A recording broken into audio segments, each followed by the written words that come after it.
What'd you think so far? There's a lot of good things, obviously, and then as there should be, there's a lot of things to work on and get better.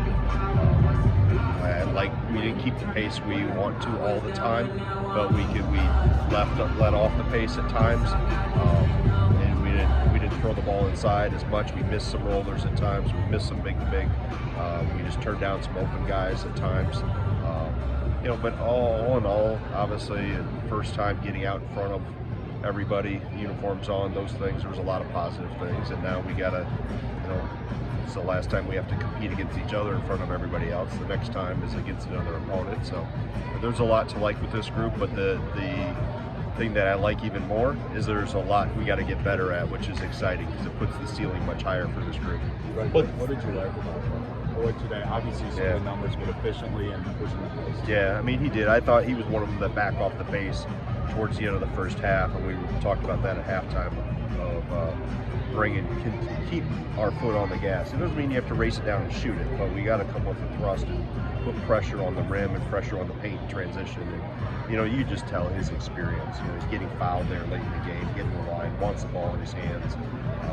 I created a little head coach executive decision magic to make it a little more dramatic, but you can see he's obviously been in those game situations, and that's why we wanted him here, because we knew the type of player he is, and he always wants to get better. He's really self-critical of the one turnover he had in the first half when he tried to one-hand it to the lift guy on the backside.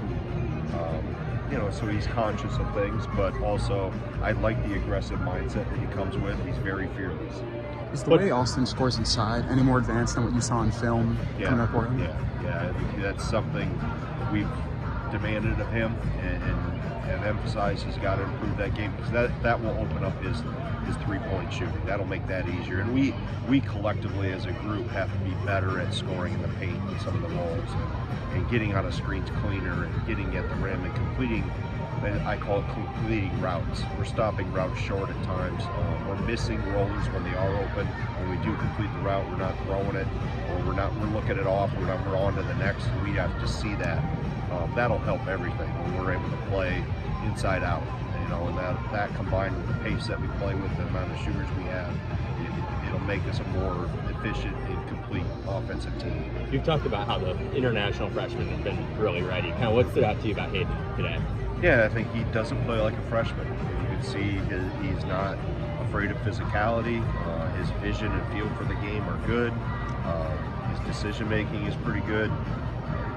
And at his size as a ball handler at 6'6", 6'7", I mean, it just, for his ability to periscope over the defense and around the defense, Brody has a lot of those same attributes in terms of ball handling. A ball handler with size and vision is a heck of a weapon, specifically with how we play. I think we've made some progress. I think we're. I watched specifically like the younger guys. We didn't stop Nick Boyd on the very first possession. He got to the rim down the left side. But I thought the younger guys are, specifically the post players, are more consistent in the ball screen. Garlock's gotten more aware defensively. He's starting to figure out the team concept of it.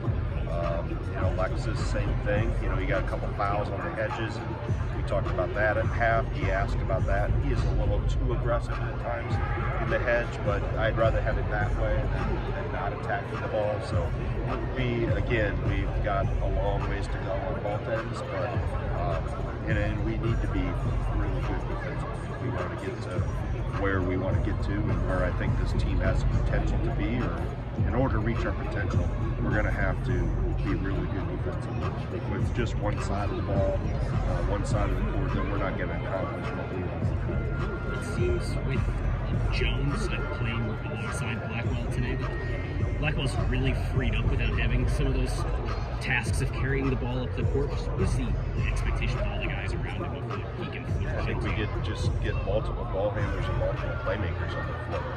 You have Jones with him, and Kinziger was over on the red, but we have a lot of guys that we can put their ball in their hands, and now we'll start to put this together even more as we're a week out from the Oklahoma game. So I think it gives us multiple options. We can play John on the ball, we can play him off the ball, and you can see his veteran experience starting to shine. He picks up on little things like a little out of bounds play where we get 3-point play.